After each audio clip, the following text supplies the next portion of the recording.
말씀은 요한복음 14장 15절에서 21절 말씀입니다. 고와 같이 버려두지 아니하고 라는 제목으로 함께 말씀을 나누고자 합니다. 사람은 누구나 사랑을 받고 싶어 합니다. 저도 마찬가지고요. 저도 사랑을 받으면 좋겠고, 또 이제 오늘 어버이 주일이기도 한데 우리 어르신들도 사랑받기를 원합니다. 사랑받기를 원하고, 모든 사람들이 우리가 잘하나 또 잘못해도 사랑받기를 원한다. 그래서 우리가 사랑한다라는 말을 우리가 많이 나눌 필요가 있습니다. 누군가 나를 기억해 주기를 원하고, 누군가 나를 이해해 주기를 원하고, 또 끝까지 함께 해 주기를 원합니다. 그런데 이제 현실은 점점 외로워지지 않는가라는 생각을 하게 됩니다. 연결은 많고, 그렇지만 관계들은 점점 더 얕아지고 있다. 사람은 많지만 마음을 기댈 곳은 줄어들고 있다라는 얘기입니다. 겉으로는 웃고 있지만 또 마음 기댈 곳은 없어서, 또 속으로 사람들이 과연 나를 사랑할까? 또 내가 어려울 때 끝까지 내 곁에 남아 있을까? 이런 것들을 생각하지요. 근데 오늘 예수님께서 우리에게 아주 놀라운 말씀을 주십니다. 그래서 내가 너희를 고아와 같이 버려두지 아니하고 너희에게로 오리라 라는 말씀이죠. 고아와 같이 버려두지 아니하겠다라는 말씀입니다. 제가 아는 목사님 중에도 고아로 자란 그런 목사님이 있습니다. 사연은 자세히 모르지만 할머니가 양육해서 이제 목회자까지 되었는데, 여전히 부모 이야기를 할 때면 얼마나 부러워하는지 모릅니다. 그러니까 사실 우리가 고아가 되지 아니한 이상 그 마음을 모르지요. 성경에서 예수님이 소경에 대해 이야기하실 때도 소경은 보지 못한다 하다가 결국에는 예수님을 보게 됩니다. 그러나 또 나는 본다라고 생각하는 사람들은 결국 예수님을 알아보지 못해서 소경이로구나 라는 이야기를 했던 것과 마찬가지로, 우리가 이제 신앙생활 하면서 언제 우리가 이 말씀이 우리에게 복음이 되느냐라고 할 때, 내가 바로 고아구나 라는 것들을 알아차릴 때에 예수님의 이 말씀이 우리에게 진정 큰 복음이 되더라라는 그런 이야기입니다. 오늘 예수님이 이 말씀은 제자들에게만 준 말씀이 아니라 상처받은 영혼들에게 주는 말씀이고 그들에게 주시는 복음입니다. 예수님은 고아와 같은 인생을 찾아오신다라는 이야기고요. 오늘 말씀은 예수님은 누구신가, 또 그것이 왜 복음인가, 그리고 우리가 이 복음을 왜 전해야 하는가라는 것들을 생각해 보고자 합니다. 예수님이 우리에게 원하시는 것은 사랑입니다. 그래서 어느 이들에게 이제 전도를 하려고 예수님 믿으시지요, 또 교회 나오시지요 이렇게 권면하면 이제 그분들이 하는 얘기가 교회 다니면 하지 말라는 게 너무 많아서 그래서 불편하다, 교회 가고 싶지 않다, 이런 이야기들을 합니다. 그러나 예수님이 우리에게 말씀하시는 것은 사랑하라라는 이야기죠. 딱 한 가지 요구예요. 사랑하라. 사랑하라고 이야기하면 사랑하면 우린 그의 말을 듣고 싶습니다. 어떤 콜라를 좋아하는 이가 있는데 거의 중독 수준입니다. 콜라를 매일 생명수처럼 마시는 분인데, 그런데 어느 날 갑자기 이가 콜라를 안 마시는 거예요. 그래서 아니 너 콜라 엄청 좋아하잖아, 왜 콜라 안 마시는데? 그랬더니 내가 여자친구가 생겼는데 우리 여자친구가 먹지 말래. 그러니까 그 순간 그 좋아하던 콜라를 뚝 이제 끊어버려야 돼요. 사랑하는 이가 이야기하니까 그걸 갖다가 기쁨으로 순종하는 거죠. 그렇습니다. 예수님이 우리에게 원하시는 것은 사랑하자는 것이 먼저예요. 사랑하자. 사랑할 때 우리가 의무가 있어서 하나님의 말씀을 지키는 것이 아니라 하나님을 사랑하니까 하나님이 기뻐하시는 일을 우리가 하기로 결단한다라는 이야기죠. 억지로 하는, 마지못해 하는 순종은 오래 갈 수가 없습니다. 또 두려움 때문에 하는 그러한 신앙은 지치게 만듭니다. 그러나 사랑하게 될 때, 사랑할 때 사랑함으로써 모든 것들이 움직이고 변화하더라라는 이야기입니다. 부모가 자녀를 위해서 희생하고 헌신하는 이유는 사랑하기 때문에 그렇습니다. 사랑하니까 시간도 쓰고 마음도 쓰고 또 삶도 드린다라는 이야기입니다.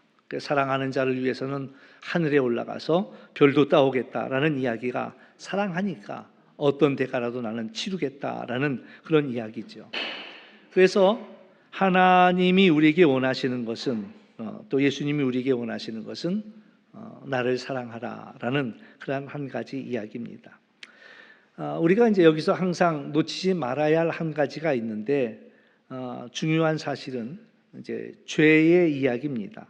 많은 사람들이 죄를 이야기하면 단순히 나쁜 행동을 생각합니다. 그러나 성경이 말하는 죄의 뿌리는 뭐냐면 하나님 없이 살려는 그 마음이 바로 죄라고 이야기합니다. 뭐 돈만 있으면 이 문제는 다 해결되겠다라고 생각하는 것도 문제고요. 하나님보다 내 욕심을 따라 살아가는 것도 문제고요. 하나님 없어도 나는 행복할 수 있을 것 같아라고 생각하는 것도 문제. 그걸 다 성경에서는 그걸 죄라고 이야기합니다.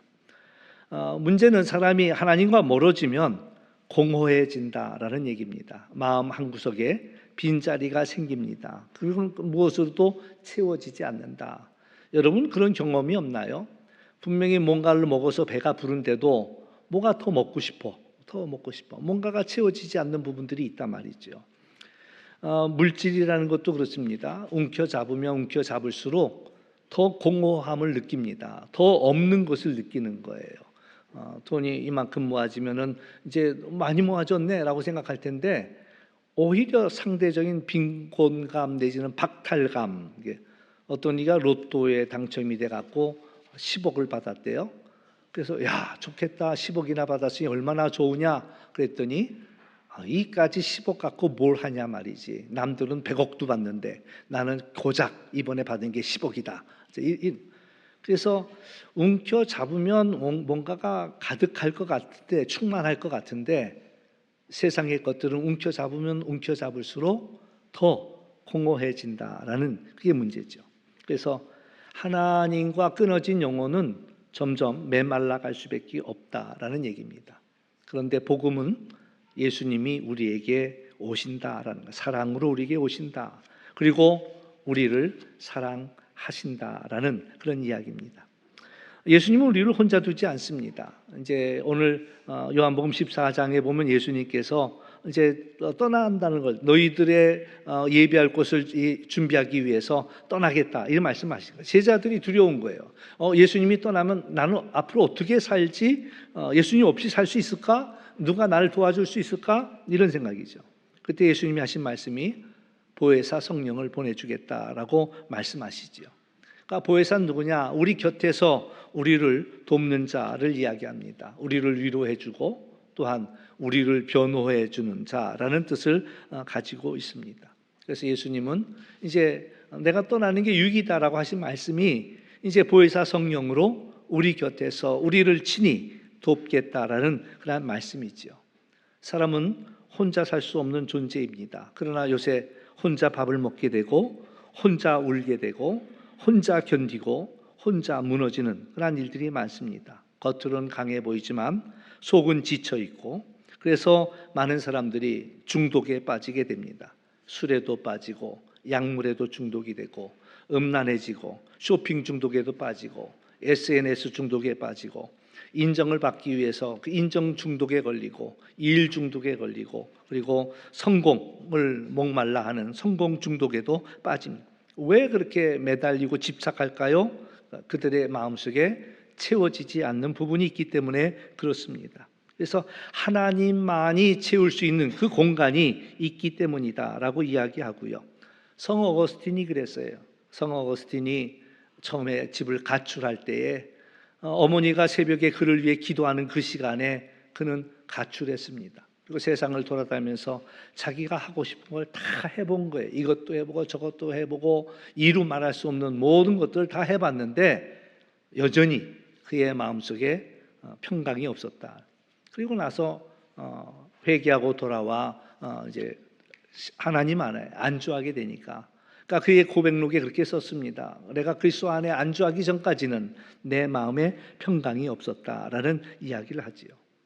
예수님이 우리의 그 빈자리에 채워주기 위해서 성령으로 오셨다라는 그런 사실입니다. 세상에서 제일 불쌍한 사람은 누구일까요? 하나님께서 유난히 왜 과부와 고아에 대해서 하나님의 그 사랑을 표현하실까요? 그러니까 그들을 지켜줄 보호자가 없기 때문에 그렇습니다. 엄마만 있어도, 아빠만 있어도 엄마 이렇게 외치면은 엄마가 쫓아가서 모든 일들을 다 알아서 해줍니다. 근데 그 다 알아서 해주는 그 엄마가 없다라는 그런 존재는 참 하나님께서 그래서 오히려 고아를 불쌍히 여기지 않는가라는 이야기지요. 오늘도 예수님은 우리에게 너희를 그대로 두지 않겠다라고 말씀합니다. 세상이 우리를 버릴 수도 있습니다. 사람은요, 아무리 믿던 사람도 떠날 수가 있다라는 그런 이야기입니다. 그러나 오늘 우리에게 주시는 말씀은 예수님은 떠나지 않겠다라는 얘기입니다. 우리가 실패해도 떠나지 않겠고, 우리가 넘어져도 떠나지 않겠고, 우리가 눈물을 흘리는 그 시간에도 떠나지 않는다. 요새 저한테 굉장히 다가오는 이 단어 하나는요, 포기하지 않는다는 거예요. 하나님은 포기하지 않는다는 거예요. 우리를 포기하지 않습니다. 우리가 어떤 형편에 놓였다 할지라도 하나님은 우리를 포기하지 않는 거예요. 그래서 우리를 찾아오시고 우리를 사랑하시고 우리를 세워주신다라는 얘기입니다. 이게 우리가 가지고 있는 복음이지요.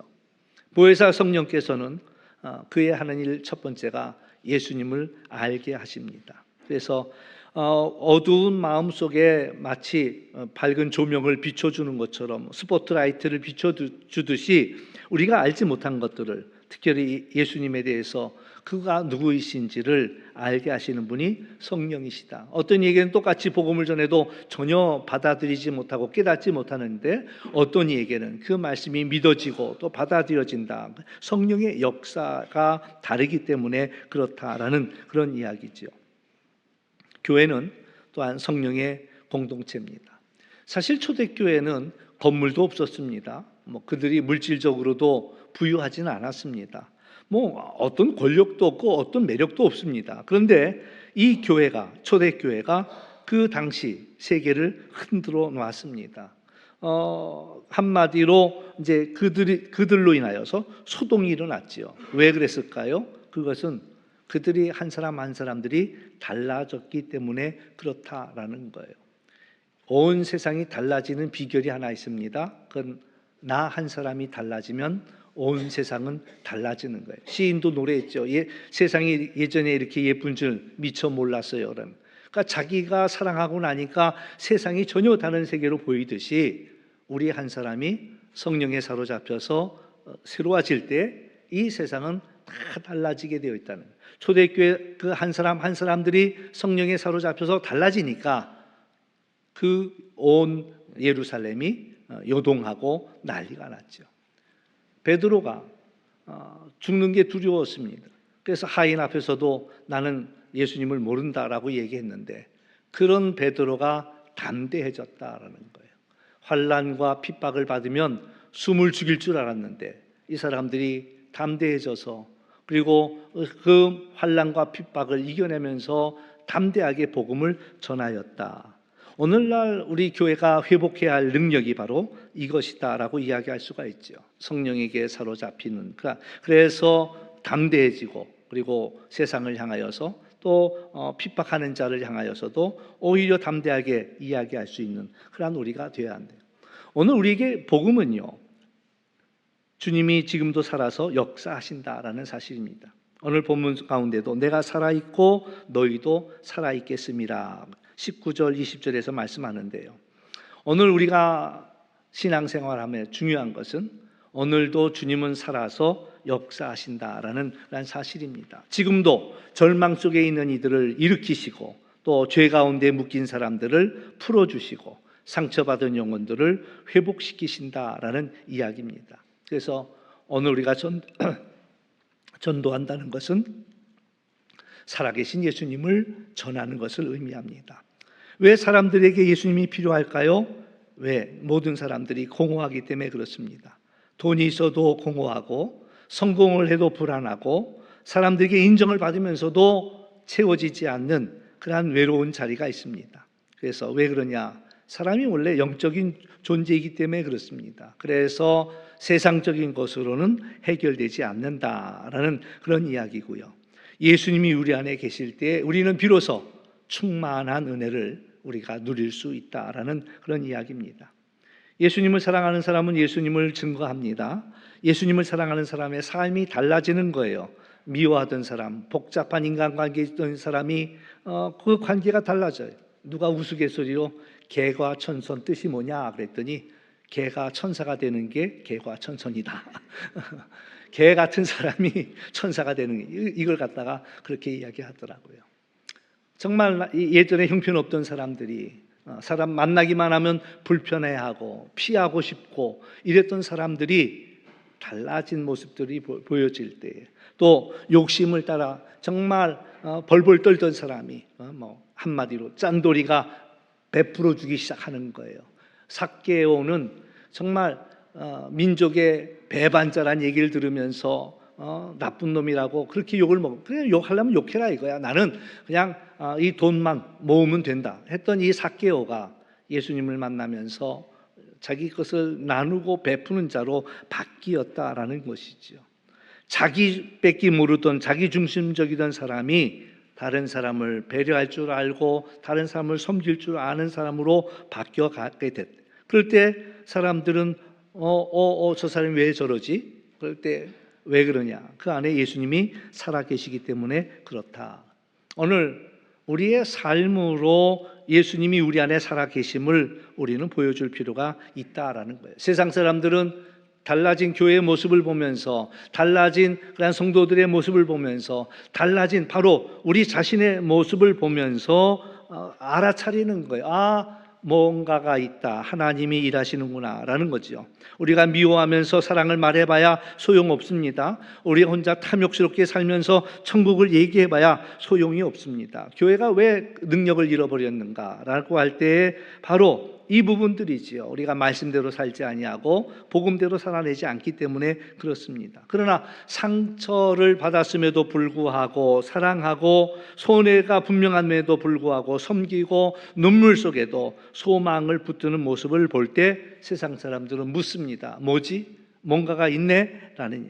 그래서 우리 안에 계신 그 주님을 우리는 전할 수 있다라는 이야기입니다. 그러므로 우리가 해야 할 일은 고아와 같은 영혼들을 초대하는 일이다라는 이야기입니다. 올해 우리 주변에는 세상에는 고아와 같은 영혼들이 많이 있다라는 얘기입니다. 사랑받지 못한다라고 생각하는 사람들이 있습니다. 실패했기 때문에 자신을 미워하는 사람이 있습니다.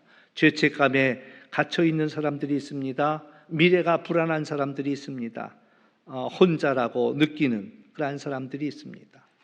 내 주변에 다른 사람들 말고도 내 주변에 내가 만나는 사람들 가운데 내 가까이 분명히 누군가 있다라는 이야기입니다. 우리는 그이가 누굴까라고 생각해 보면서 관심을 갖고 또 잘 모르겠으면 기도하면서 성령께서 그 사람은 누구인지를 알아차리도록, 그래서 그들에게 필요한 것은 바로 이 복음이지요. 예수님이 말씀하신 것, 내가 너희를 고아처럼 버려두지 아니하겠다라신 그 말씀을 우리가 전해야 한다라는 거예요. 당신은 더 이상 혼자가 아닙니다. 예수님이 당신을 사랑합니다. 예수님이 당신을 찾아왔습니다. 지금 당신의 문을 두들기고 계십니다. 그 이야기를 우리가 전해줄 필요가 있다라는 이야기입니다. 오늘 말씀을 정리해 보면 그렇습니다. 나는 정말 예수님을 사랑하는가? 우리가 매번 예배에 나오지만 습관으로 예배를 드리고 있지는 않는가라는 사실들을 생각해 봐야 되고요. 하나님을 사랑한다고 하면서도 세상을 더 사랑하지는 않는가? 오늘 주님이 우리에게 요구하시는 것은 우리가 주님만을 사랑하기를, 내가 나를 사랑하느냐, 그 음성을 듣고 내가 주님만을 사랑합니다라고 고백할 수 있는 우리 모두가 될 수 있기를 주의 이름으로 축원합니다. 오늘 이 말씀이 왜 복음이냐? 나는 성령님의 도우심을 구하면서 살고 있느냐라는 이야기입니다. 매 순간 고아와 같이 나 혼자 해결하려고 하는 것이 아니라 성령께서 나를 도와주십시오라고 이야기하는 TV 프로그램에 보다 보면은 이제 퀴즈가 나옵니다. 퀴즈가 나오는데 잘 모르겠어요.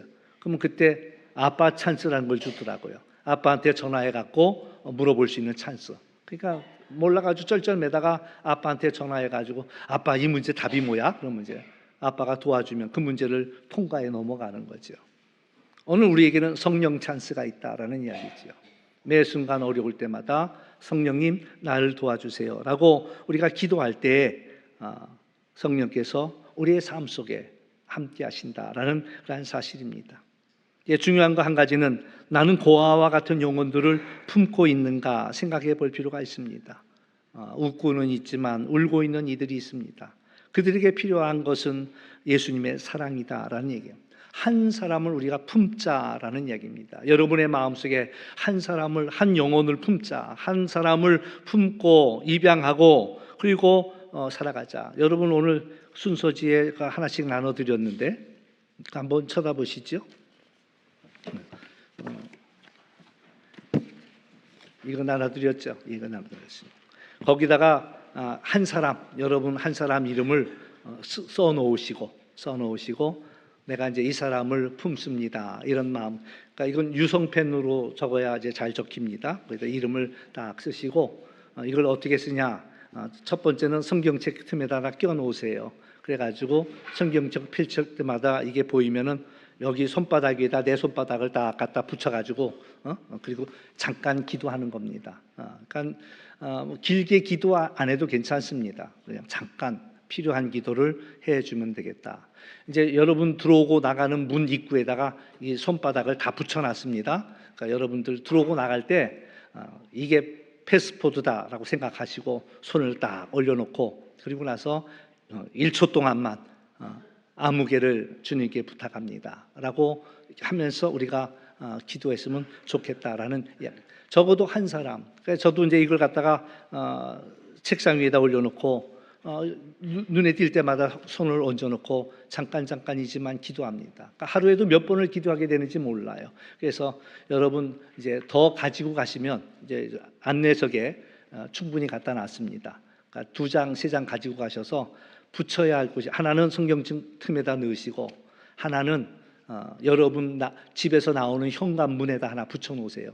집 나오기 전에 꼭 거기다 손 한번 딱 붙이고 잠깐 동안 기도하고 그 다음에 또 한 군데는 냉장고에다 붙여놓으세요. 냉장고. 제일 많이 열어보는 데가 냉장고니까 냉장고 문에다 하나 붙여놓고 그래서 냉장고 열기 전에 한 번씩 손을 딱 붙여놓고 하나님 아무개를 부탁합니다. 이렇게 기도하시고 그리고 또 하나는 회장님실 앞에다가 회장실 들어갈 때마다 한 번씩 딱 붙이시고 우리가 기도하시고 그래서 여러 장 가져가도 괜찮습니다. 그러니까 여러 장 가져가도 괜찮으니까 여러분들이 이거 가져가서 이걸 잘 썼으면 좋겠다 그런 생각을 하고요.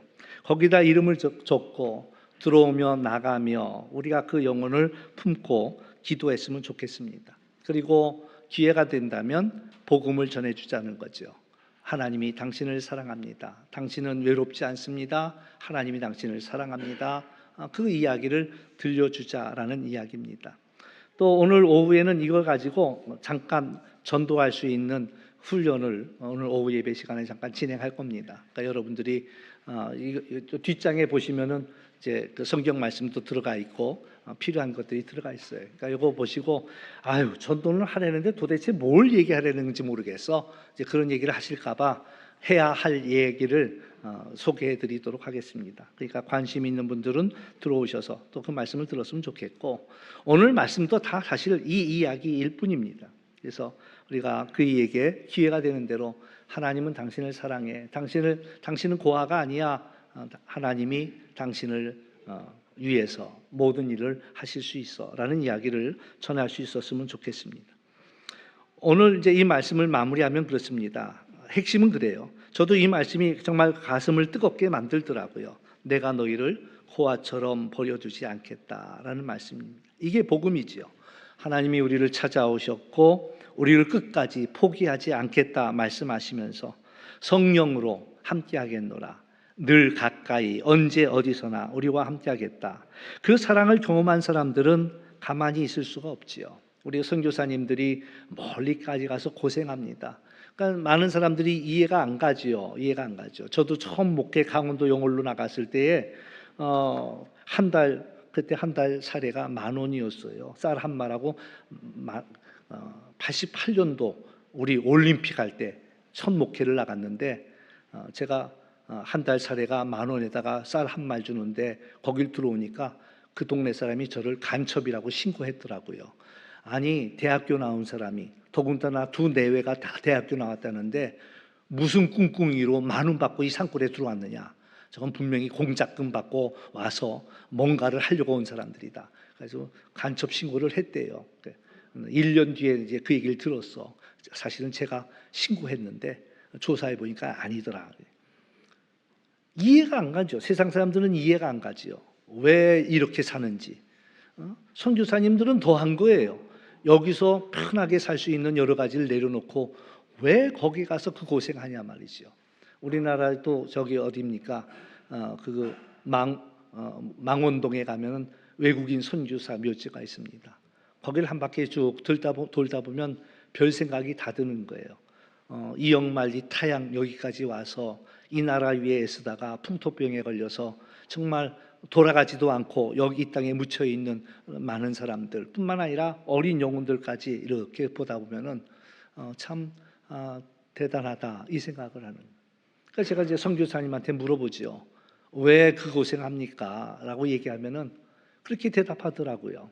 하나님의 사랑이 너무나 커서 그래서 이 사랑을 나눠주고 싶어서 왔고 나만 이 사랑을 받을 수가 없어서 이 사랑을 전해주고 싶어 가는 거라라는 이야기를 합니다. 그렇습니다. 오늘 우리가 하나님의 사랑을 경험하면 가만히 있을 수가 없어요. 가만히 있을 이 하나님의 사랑을 내가 다른 사람들에게 전해야 되겠다.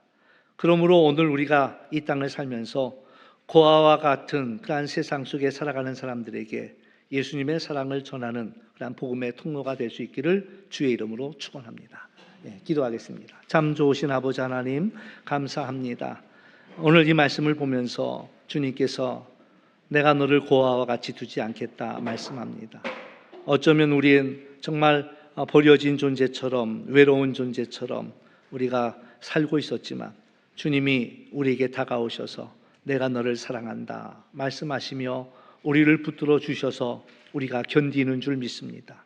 아버지 하나님, 이제 주님의 사랑을 받았으니 또 그 주님의 사랑을 전할 수 있는 저희들 될 수 있도록 인도하여 주시고 오늘 우리의 아파하는 마음에 이 말씀이 정말 복음이 되어서 우리를 세우고 또 능력을 주는 그러한 역사가 나타나게 하여 주옵소서. 감사하며 예수의 이름으로 기도하옵나이다. 아멘.